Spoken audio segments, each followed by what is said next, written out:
Welcome to Aggressive Development. I'm your host, Steven, and on this show, we give our opinions on the current happenings in the entertainment world.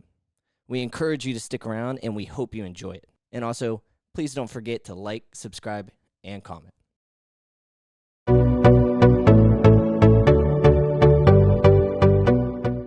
Well, it's been almost 3 months. We got a lot to talk about. Yes, we do. Yes, we do. Where do you think we should start? I think we can recap a little bit of Japan. I know we've beat it like a dead horse. Bro, listen, I can talk about but we Japan can keep talking all the about time. Any time of the week, I can talk about Japan. It was a transcending experience for sure. Yeah, that was where the break started. Because obviously we were releasing episodes, and then we went to Japan for what I think was 16 days. Yeah, about that. 16 days. Long trip, to be honest. Not enough time. Not nearly enough time. Not enough time to get what we wanted done. We got a little bit of everything, but I feel like there was definitely still some things we should have went and checked out. Like we didn't do a single onsen. True. That was kind of high on my list too to do. Yeah. But I don't know where we would have fit it in. We were all over the place. Maybe one of the days in Kyoto, but I feel like all the days in Kyoto were pretty packed. There might have been one day where there was definitely one. It was the day we was hungover. It was the recovery day. Yeah. So we had built in like 2 or 3 recovery days. Well, we didn't build them in. We just decided that day was going to be a recovery day because we needed it. We definitely needed it, especially after the first night at Warp it was Shinjuku. Yeah, it was Warp in Shinjuku. Yeah, Shinjuku. Yeah. It was Warp's a club, pretty big club in the Tokyo area. Like, I guess it's pretty high on the list of tiers. It's like, I think ranked 30 in the world. Yeah. Something like that. But it closes at 5 a.m., right? 5 a.m. 5:30. 5:30 a.m. 5:30 a.m. So we didn't sleep that night. We didn't sleep. We watched the sunrise standing outside of a 7-Eleven eating egg sandwiches and rice balls. Watching the sunrise and seeing the first train start going again. I don't even think we needed to catch a train though. I think we walked home. Yeah, we did. It was walking distance. Yeah, I mean it was like a 20-minute walk, but we still walked it. I feel like if anyone ever moved to Japan, especially in the Tokyo area, like you don't need transportation outside of public transportation. Like owning a car is absolutely like it's just dumb. It's dumb. Yeah, it's useless. Like you don't need it. If anything, you can get a bike, like a pedal bike, if you absolutely wanted something. But even that is like everything is within walking distance to a train station. There's millions of stations. Yeah. Like fucking millions of them. And as long as you are within like I won't say 5, but like 10, 15 minutes from a train station, which you usually are just about anywhere in and around Tokyo and even the outside like parts of Tokyo, you're fine. You'll get to wherever you're going in less than 20 minutes, 30 minutes. The amount of walking we did, I'm pretty sure when you said on your Apple Watch that we were like averaging like 10 miles a day. Yeah. And that was the average. An insane amount of walking that we had to do every single day. But like it felt normal after we got accustomed to it a little bit. Because all the shops and different like food vendors are all on the side of the street. Yeah, I mean it never felt like we were walking that much. Yeah, like, it never did. And honestly, we didn't really eat. Like we didn't sit down and eat at a ton of places either. No, we didn't. There's a lot of just snacking at like little 7-Eleven. Well, 7-Eleven was pretty prominent. Lawson's, Family Mart. I still think 7-Eleven. I think 7-Eleven's the best, but my brother was a Family Mart guy. I think I remember. Yeah. Lawson's. I think Lawson's done. is It was Lawson's is terrible. Listen, I got a 7-Eleven shirt on right here. Yeah, that's drip. That is drip. Yeah. After Japan, I bought a bunch of 7-Eleven merch. I did. I'll probably wear some more of it as time goes on. But see, I gotta give me that hoodie you got. That hoodie you got from 7-Eleven. That hoodie's fire. Was fire. That hoodie's fire. That shit was. It's a collab with Honda too, so it's got the 7-Eleven logo and the Honda logo. The craziest thing about Japan too is, unlike America, everybody got that shit on. Yeah. Fashion is so crazy there, and I don't think anybody understands. Like, we went. Me and Randy went to that one store. And that guy wanted me to try on this piece. between the jean jacket and the jeans, just 2 pieces, was 2 bands. 2 bands. Yeah. I was like, bro, I can't try it on. He said, no, try it on. I said, nah, I'm not touching this. I'm not touching that. And it was clean. Every form of clothing they had, even from like their basic clothing. Because we shopped at Goo. Like, Goo was fire. Yeah. Even their basic clothing, it was just drip. The sense of fashion is unbelievable over there. That was the most expensive thing about the trip. Just clothing. Is it called Goo? I still don't know. Or Honestly, we might be mispronouncing. I think we might be. I don't know. Ignorant, but I'm being ignorant at the same time. I don't know. Anyways, the story he's talking about, and Uniqlo is the other one. Which there is some Uniqlos in the States. I know there's one in. It ain't the same. No, but I know there's one in New York. I think there's one in LA too. But it's essentially like the Japanese version of H&M. It's a fast streetwear, I think is what they call it. Yeah. But the quality was 10 times better. Like H&M's nice, but I feel like you only get like 1 or 2 wears out of a lot of the stuff you can buy there because it's just not good quality most of the time, depending on what you buy. And this stuff from Uniqlo and that Goo or GU store, which they're owned by the same company. One's like a slightly cheaper version of Uniqlo, but that stuff was like it all holds up really well. I mean, we wore a lot of that shit while we were there. Drip. Bro, I shopped there maybe 4 or 5 times. And the last time I shopped there was one at the airport, and that was the last. I bought more shit at that one. There was one store we were supposed to go in Tokyo to didn't go. The glasses store. Gentle Monster. Yep. Shout out to the one down in Houston. I forget the girl's name that was working there. She put us on. They put us onto these fire. If you big into eyewear, Gentle Monster, you go check them out. Straight fire, bro. Everything about them, from like the different designs they have, the color variations, everything about Gentle Monster was legit. I'm not gonna lie to you. They're big in Asia, but they're hitting North America. I think that's what she was telling us. Yeah, they're coming in pretty hard over here. Yeah, but right now they're massive in Asia, and I think Southeast Asia, maybe. I can't remember what she said. Just Asia in general. But we wanted to stop there. It was kind of out of the way from where we were at. Yeah, I didn't see it. We might have passed it, to be honest with you, because when going from Shinjuku to Shibuya, I think it might have been in Shibuya, to be honest. My brother said that it was over by the Amazon building, so it was over closer to like the business district, which I don't remember the name of that area. Listen, we stuck around Shinjuku and Shibuya a lot. Like we were there a lot. Like we went back to the Shibuya crossing. We were there like 4 or 5 times. Oh, by the way, like navigating the street system too, like you can't tell what street you're on. No, like you can't.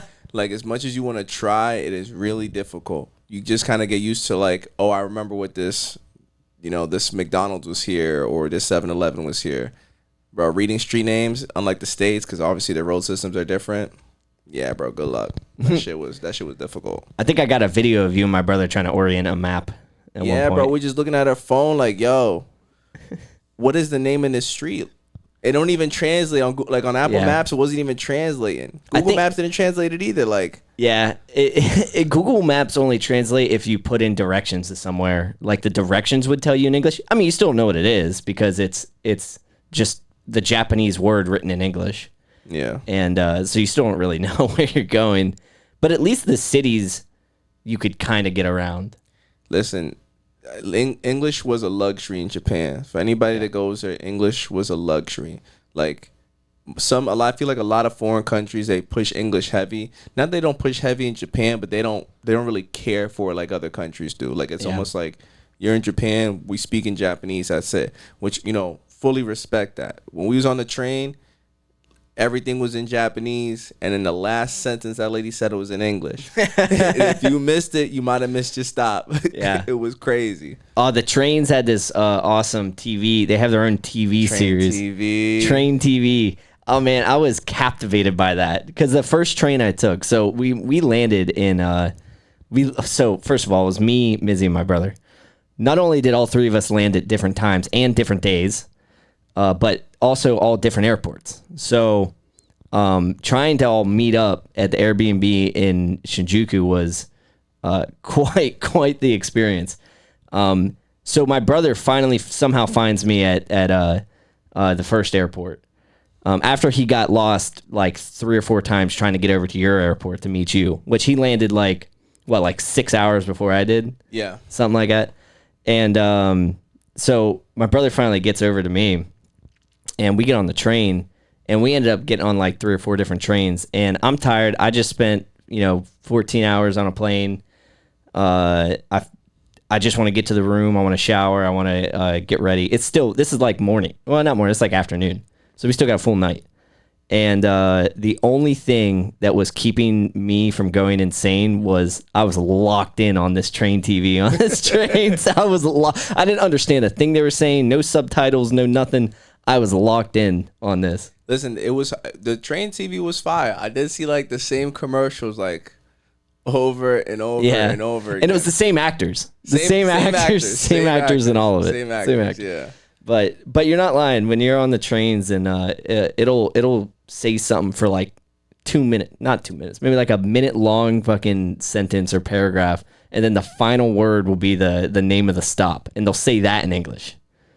And if you miss it, and they say it quick, you might every get stuck. time mad quick. And then because they had different substations too, right? So it'd be like Shinjuku, da da da da da, Shinjuku, da da da da. It's like, oh, hold on, this might not be our stop. Yeah. The amount of times we got off of the wrong station and be like, oh, we have to turn back around, get back on the next one. I did it like at least 7 times. Luckily, all you had to do is walk to the other side of the platform, just across, and get on the train, because you knew they go, this side goes that way, the other side goes this way, so it's super easy. Super easy. And it's super easy just to use the train system, tap your phone on the gate, walk through. Yeah. Suica card. Suica card. I don't know. I think it's Suica. I don't know. Suica. I called it the green card because there's 3 different cards. Crazy. Well, I didn't mean it like that. The color was green. The other 2 public transportation cards were different colors. One was blue, one was pink. And I called it the green card because that's the green card. Listen. And you could use it at vending machines. You could use it at It's still tapping your phone at a vending machine, which vending machines are everywhere in Japan. I can't complain. I do want to go on a rant about 7-Eleven though. Oh God! Listen, all right. Everyone was hyping up because in South Korea, they have like obviously the 7-Elevens too, right?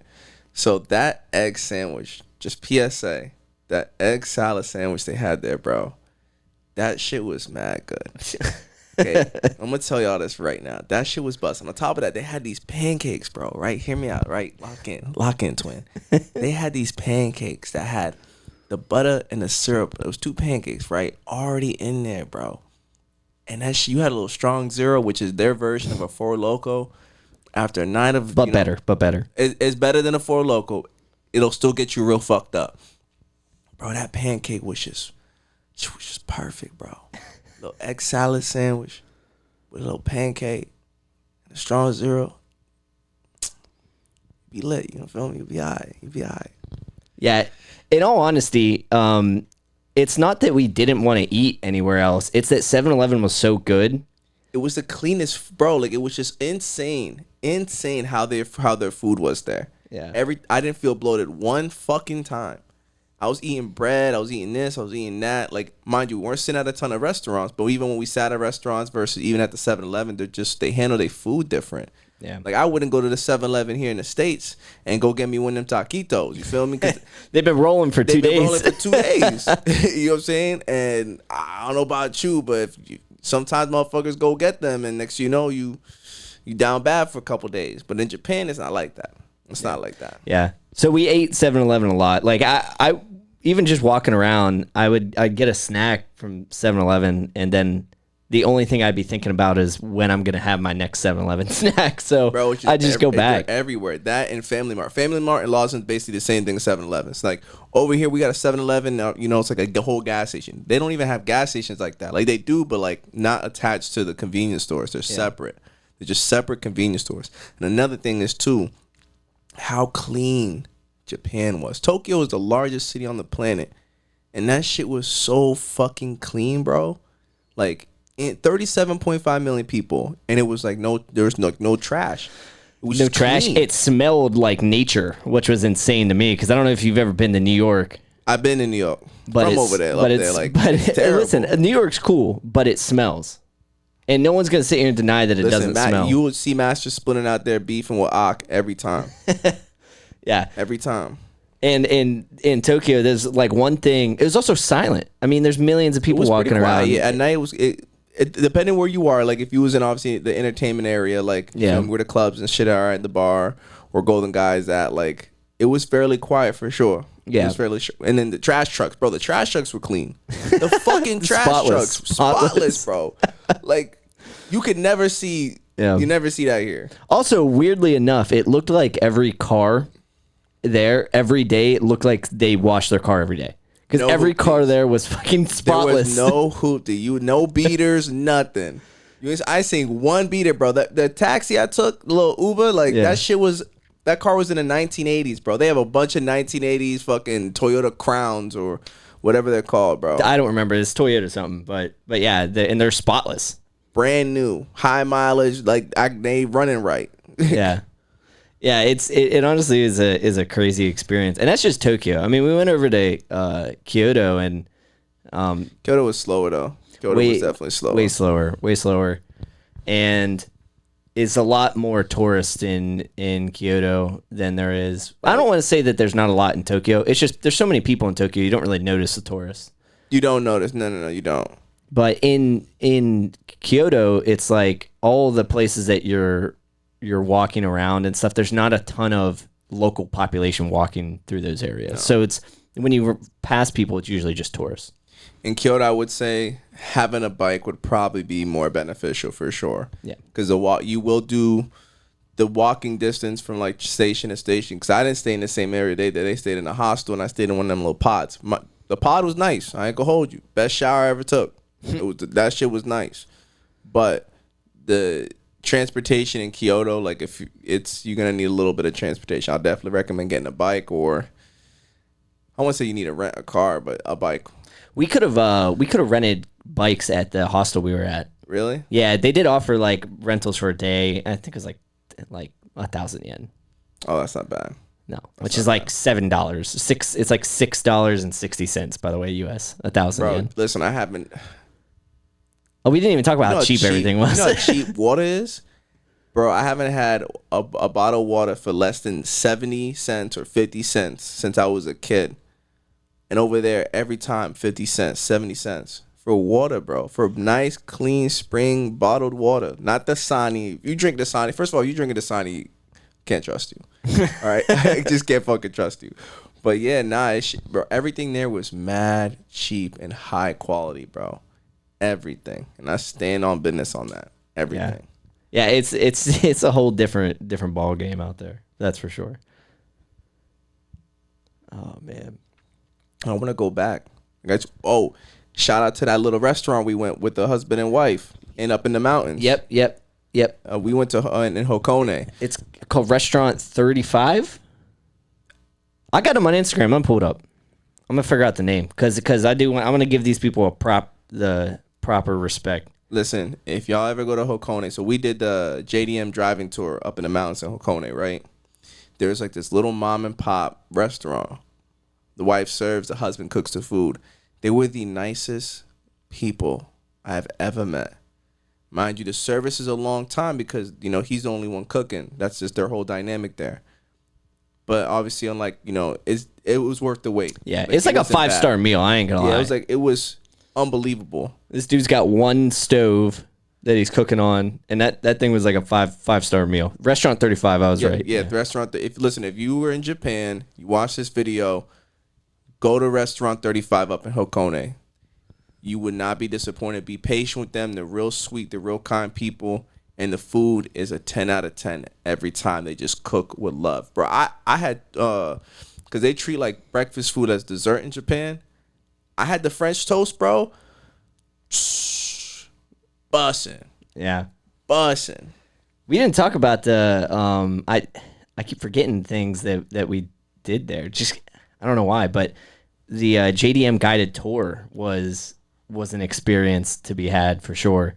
That's something I would probably do every time I go to Japan. There's other ones too. Yeah, there's other ones. But that one was cool though, because if anyone's familiar with any of the Initial D series, we drove the Hakone Turnpike, which I'm not going to sit here and explain that to you. If you've seen Initial D, you probably know what it is. An anime. If you haven't seen the anime, it's an older one. We went to the spot where the anime was actually inspired. So one of the buildings inside of the anime, we were right in front of that actual building.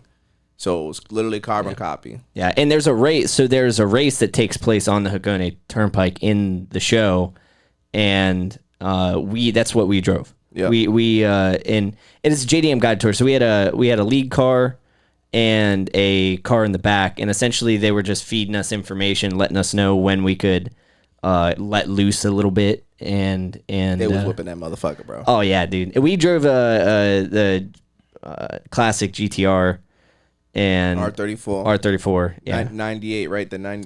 I think it was a 2002. 202. 0234. I don't remember a year. It wasn't a 90s one. It wasn't a 90s one. Well then, let me see what year is though. It was like one of the. I can't remember. It was on the website, but actually, I could probably find what my brother sent me, like a while ago. Anyways, they were everything. There was the old NSX, the new NSX. Yeah, 98 to 02. 02. I think it was 02. Yeah. Or it might have been a 2000. We talked about that time frame. So that's when it came out in 98, and then the last one was 02 before they went to the 35. Yeah, because I want to say that we talked about it while we were driving it, and I'm pretty sure my brother said it was one of the 2000s models. So I think it was either 02 or it was 2000. But what else? What other cars? They had an old Z. They had a new Z, the 400Z. RX-7. There was RX-7. They had an Acura NSX. What did they say about the RX-7? Oh, so a lot of shade to us Americans for sure, because we were notorious for crashing the cars on the tours. Yes. That's what the guys said, because they had like a whole PowerPoint. But they said the RX-7 was the most crashed car because of the way it handles, and a lot of Americans try to drive that car, obviously, and they don't understand how the car works. And they basically just lose control. Yeah, lose control and wreck it every time. Yeah, and it's also it's right-hand drive on left-hand side of the road. Yeah, right. It's opposite. So if you're in the States, it's opposite. Yeah. So right-hand drive, left side of the road. If you're going down. Which if you've never driven in that configuration before, it's very important to stay as close to the middle line as possible, because you will misjudge the outer line. You will misjudge it every time. But in the GTR, and you guys kept saying or my brother was like, stay in the middle when I was driving. I was like, I'm trying, trust me. The car was pulling. The car was out of alignment. It was pulling to the left. Yeah, I think the first time though that you went down, it was like it might have been pulling, but you for sure was hugging the other side a little bit. Because again, subconscious, you could think about it. You've been driving on the other side the whole time. But then the second time you went in, he was locked in. Yeah, that GTR was moving. I was having fun. I wish my brother would have let loose a little bit more when he was driving it, but I fucking ripped it as soon as they let us. Everyone kept passing us because you could reorder and all that stuff. You had there's also the Subaru, the two Subarus. Yeah. The Mitsubishi, the Lancer, the Evo. The Evo. There were two Evos. Was fast. There were two Evos. Yeah, the Evo, the lead car Evo was fast. Yeah, one of them was one of the. It was the 08 model. Yeah, but one of them was the tour guide was in one of them. Yep, the white one. And then there was someone in the tour in one of the others. I'm trying to think of any other cars that were in there. Oh, there was an R35. The R35. It was in the other group. Yeah. It was just Subarus. Someone drove the classic GTR, the RX-7, the Initial D Toyota Corolla. Yeah. I forgot that was in there too. Yeah. Yeah, this place was awesome. They did have a lot of cars that weren't in the fleet. They have to retire them because of either people wrecking them and they can't fix them, or they're just waiting to fix things that happen. So we lucked out and got the GT. My brother and I split it because we both wanted the R34. I was just cameraman. I ain't gonna hold y'all. Yeah, he was just in the back seat, fucking. I can't drive stick. Just gripping for his life. Can't drive stick. Yeah. Oh, that was the hard part. So stick. Obviously, I drive all my cars that I've had in my life, aside from one, have all been manual. I'm used to shifting with my right hand. Okay. Yep. And first and second gear are the closest to me. Obviously, those are just like muscle memory. I don't even have to think about it. Actually, pretty much all of it is muscle memory. Shifting on this side, for some reason, I could not, when I first started driving it, I could not get fucking second gear. Like, all the way over and down. Oh, yeah, because it's second. So it's first and then second? Yeah. And instead of me going like I think I would have had a better time if it was flipped. So, like, first and second were close to me on this side. Mm-hmm. I would have had a much better time because I'm used to pulling in and going up or down. But I had finding fucking second was a pain in the ass to do. But once I got the hang of it, we were good. I did a lot of city driving too because we went down into the town, the like little lake town up there. That big old pirate ship. That big ass pirate ship. We gotta do that next time. It's a ferry. Takes you from one side of the lake to the other. Oh, bro, Mount Fuji. Gigantic. Gigantic. No photo. There's no video that would ever do that thing justice. With my own eyes, bro, Mount Fuji was the wildest mountain ever seen. Volcano. I'm sorry. Well, it's still technically a mountain. It's both. Yeah. But it was, so we're in a bullet train, okay? We're going 200 plus. I don't know how fast it goes. It's fast. Yeah. And it probably took us from one end to the other end of Fuji like fucking 20 minutes. Like, that bitch was massive. Like, I can't even describe how fucking big that mountain is. Are you looking it up? Yeah, I'm looking how fast it goes. I think it's like 200.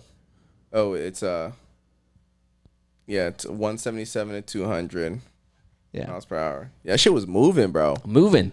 That shit was moving. Bro, when we would like do slight turns, we were like sideways. Yeah, couldn't even feel it. I felt it the first ride on it, because we rode it twice. The first time we were on it, I felt it move. I could feel it pick up. As soon as we got outside of cleared the city and it went up to its top speed, I felt the kick. But once it gets to that speed, you don't feel it anymore. It's just the initial takeoff, if you would.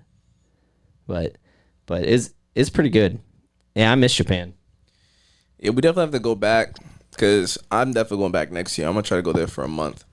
I think I need a little bit more time. But I feel like what I'm going to do is I might be there for 3 weeks, but I want to go to Seoul.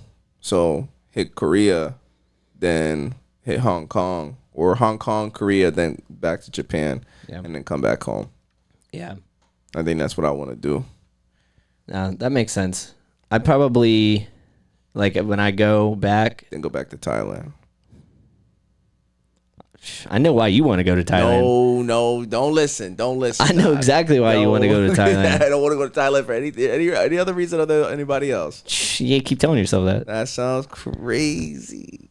You can't fool me. You might be able to fool them. You can't fool me. No. I'll probably do, like, if I did a month, which I want to do a month, I'd probably do almost like a little backpack Japan trip. I'd probably stay in Japan, though. I probably wouldn't leave. Yeah, I do want to visit Hong Kong, and I do want to visit Seoul, Korea. Korea would be fun, but I think Korea is one of those ones that I think you could just make a whole trip out of by itself. I try to look at plane tickets for Seoul, and it is expensive. Expensive, yeah. Well, it might be cheaper just to fly into like Thailand or something than.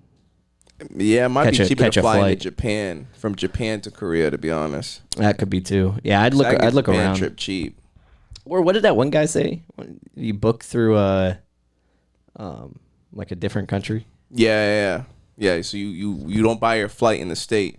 You book. So he said for the Vietnam one, he said fly to Thailand and then buy your ticket from in Thailand to Vietnam. To Vietnam, yeah. It's cheaper because if not, they're gonna tax you crazy from the states because that's how the states are. Yeah. No, that makes sense. Always charge them more. That's the way she goes. American dream. Yeah, Yeah, pay more for plane tickets. It's worth it though. You go over to Japan, the most expensive thing you're gonna pay for is the plane ticket. In total, like by the end of the 2 weeks. Listen, my plane ticket was hella cheap. Zip Air. If y'all get a chance, fly Zip Air. Yeah, I spent what 700 round trip. 700 round. I mean, mine wasn't that much more. It was 1,100. Yeah, but that's still cheap for Japan. I mean, that's right there. Though, if I would have went when we got back, if I would have booked it right there and then when we got back, it was $625 round trip through Zip Air. Yeah. $625 straight, direct, nonstop. Can't get a better deal than that. Yeah, that's true. That's true. Yeah, I guess it also just depends on when you're gonna book it too. Because we looked at it in the winter, right? We did, but I ended up booking mine in February. February is when I booked mine, right before the trip. Right before we fucking were gonna leave. A month and a half. This man didn't book half the stuff he needed to book. Listen, I still had a good time though. It's true. It was a fun time. I had a great It's definitely time. a fun time. That one restaurant we went to, the food was good though, but it was tourist trap like a motherfucker. That pancake spot. Yeah. The Pancake House. Right? Pancake House. Yeah. Listen, there's one in the U.S. somewhere. I think they're trash though. They're fucking trash. Yeah, it's not the same. I looked at their menu and it's not what you listen, got all over you TikToking motherfuckers, bro, that said go to the Pancake House when you're in Tokyo. Fuck you. Fuck you, respectfully. Disrespectfully, fuck you. Bro, that waiting for mad long, bro. There was no local people went there, bro. It was just all fucking foreigners sitting there. Like, bro, follow Japanese custom, bro. Sit down, eat your food, and get the fuck out. Yeah. You out here trying to have a whole monologue and shit at the restaurant. When spending 2 hours at a restaurant in Japan is fucking like they don't even do diabolical, that there, bro. You don't even do that. That's mad rude. Yeah. No, I get it. Keep that shit to your own country, bro. Like, don't do that shit there. Waiting fucking an hour and a half for pancakes, bro. We got there right when they open at 11, bro. I know. We didn't get sat for 40 minutes because some other motherfuckers wanted to go in there. Take their time to order. Everything in Japan, bro, how all restaurants are, they have the food out so you can look at the food and the menus before you even decide you want to sit there and eat at the restaurant, bro. So how do you not know what you want to eat when they sit you? It's crazy. Yeah. Crazy to me. Yeah. I'm done my little rant. That shit had me hot, bro. Because the food was good. It was mad good, bro. But like waiting 40 minutes, not because it's, like that shit had me hot. Had me hot. Yeah. It is what it is. But I think we covered enough Japan. We'll probably split this into since we've got so much to cover, because I do want to flip over to some sports. But what we're gonna do is we're gonna have this into a second episode so that you can catch our Japan recap and then catch our update on sports, because lots happened in time. So yes. So we will. So shout out to our new producer, the champion, the WWE Women's Champion, first ever men's women's champion. The man's the GOAT. Yeah, the man's the GOAT. We'll talk about him in the other side of the episode. Yeah. We'll talk about him in part 2. Maybe we can showcase the belt. Yeah, the belt. Let's see how he's feeling. Let's see if we can get the belt on the podcast. He's shaking his head. All right. Well, we'll catch you guys in part 2.